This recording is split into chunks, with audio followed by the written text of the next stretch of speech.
रत्नकरंडक श्रावकाचार में सम्यक दर्शन के संदर्भ में उसे निर्दोष बनाने के उपाय बतलाए जा रहे हैं।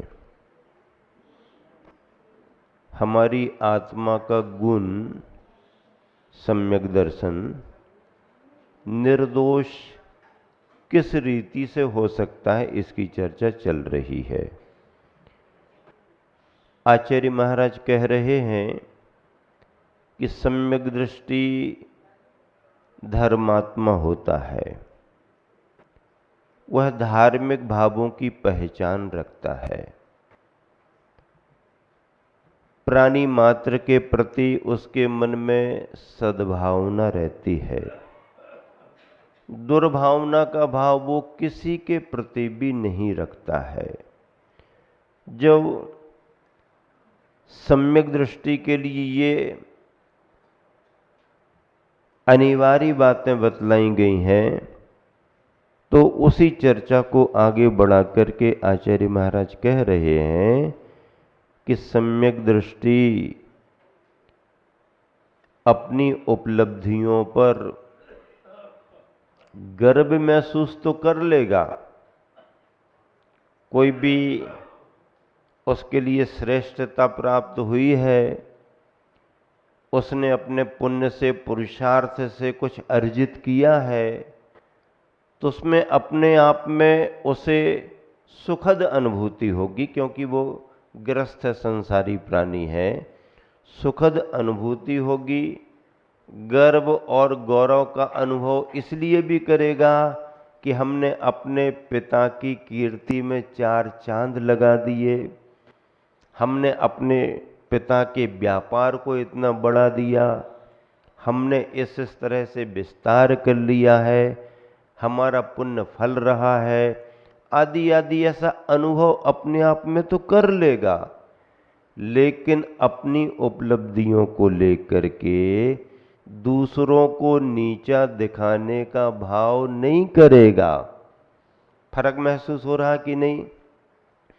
अपनी उपलब्धियों पर खुशी जाहिर करेगा, अपनी उपलब्धियों पर गर्व और गौरव का अनुभव भी कर सकता है, क्योंकि उसके लिए उपलब्धि हुई है, संसारी प्राणी है।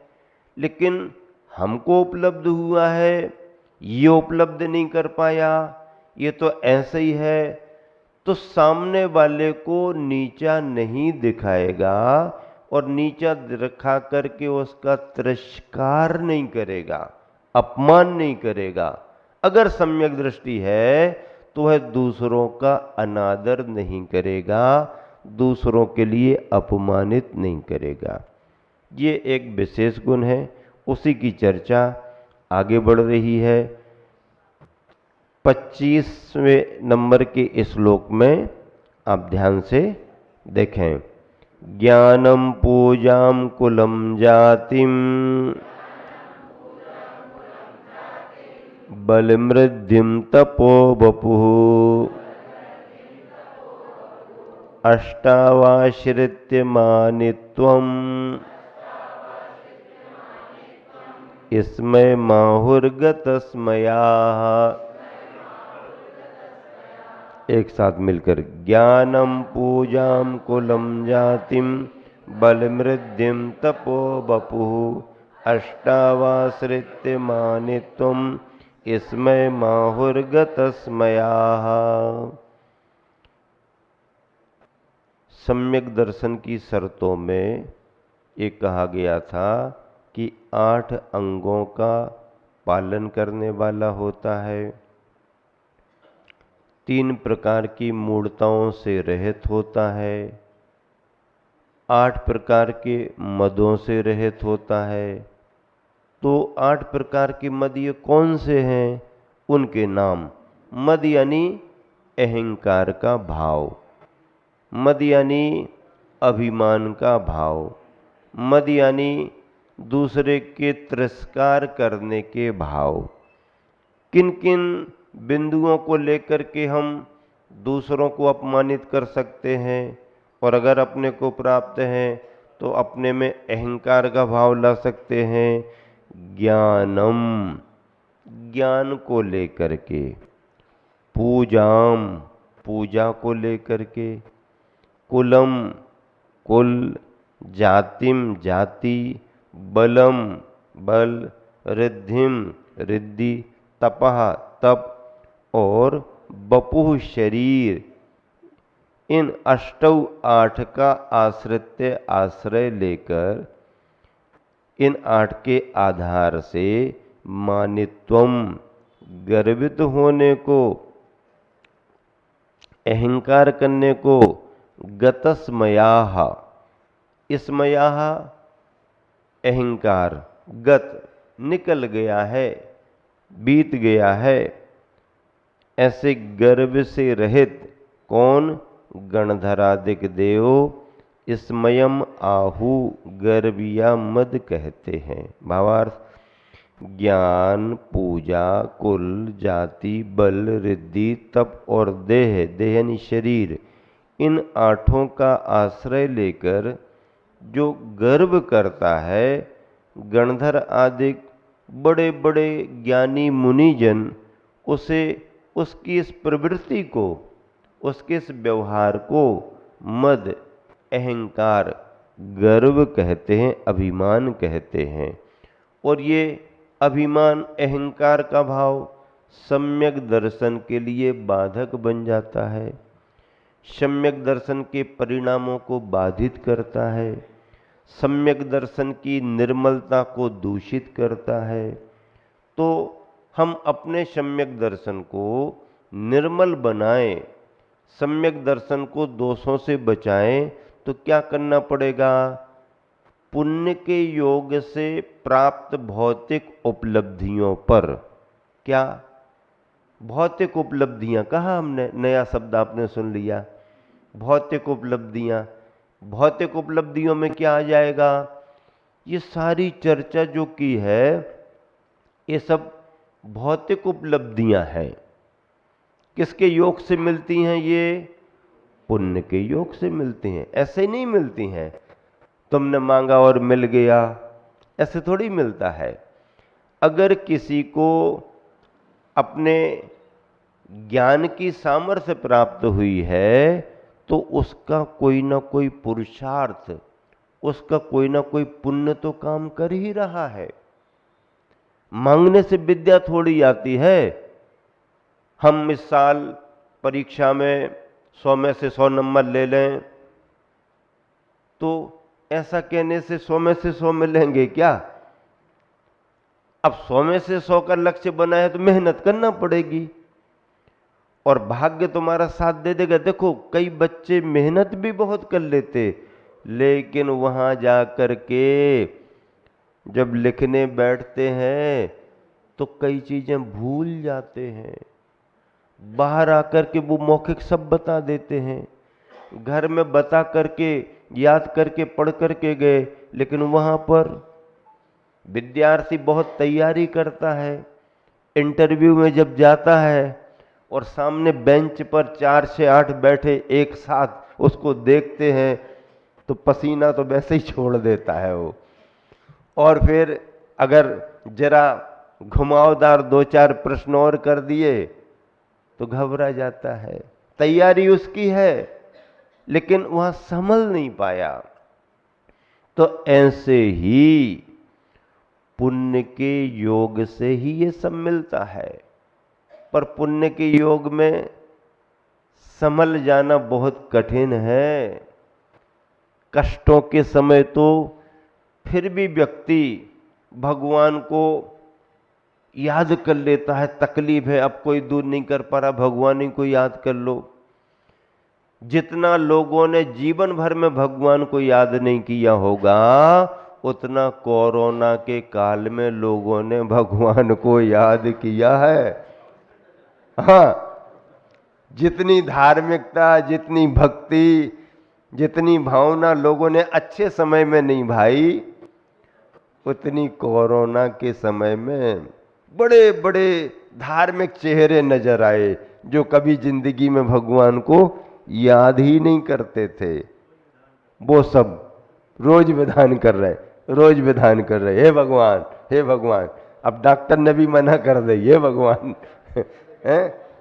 हाँ, मतलब क्या है, परेशानी में व्यक्ति प्रभु परमात्मा को, अपने से बड़ी शक्ति को याद करने लगता है। कुछ साधन मिले हैं, कुछ शक्तियां मिली हैं, कुछ विशेषताएं मिली हैं जो सामान्य जनों को नहीं है।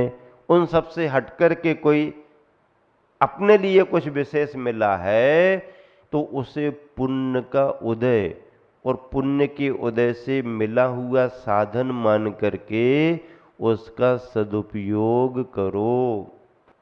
शक्तियों का सदुपयोग करना ज्ञानी और बुद्धिमान सम्यक दृष्टि का लक्षण है। और अगर भौतिक उपलब्धियां आ गईं और उन्हें देख करके पा करके इतराने लगे, इतराने लगे का मतलब क्या? इतराना जानते हो? नहीं जानते? अब एकदम ही बिल्कुल देसी शब्द बोल दिया हमने, साहित्यिक शब्दों में से निकाल के एकदम देसी देशज शब्द बोल दिए, इतराने लगे। अच्छा, अतराना अलग होता है, वो पानी में अतराना होता है? और इतराना क्या होता है? भैया अब तो इनके पांव जमीन पर टिक ही नहीं रहे का, इनके पांव जमीन पे टिक ही नहीं रहे। अब ठीक है, कल लेन दो 4 दिना की चांदनी। क्या कहता है समझदार व्यक्ति? भैया अभी इनकी समझ में आने वाला नहीं है, कर तो लेन दो।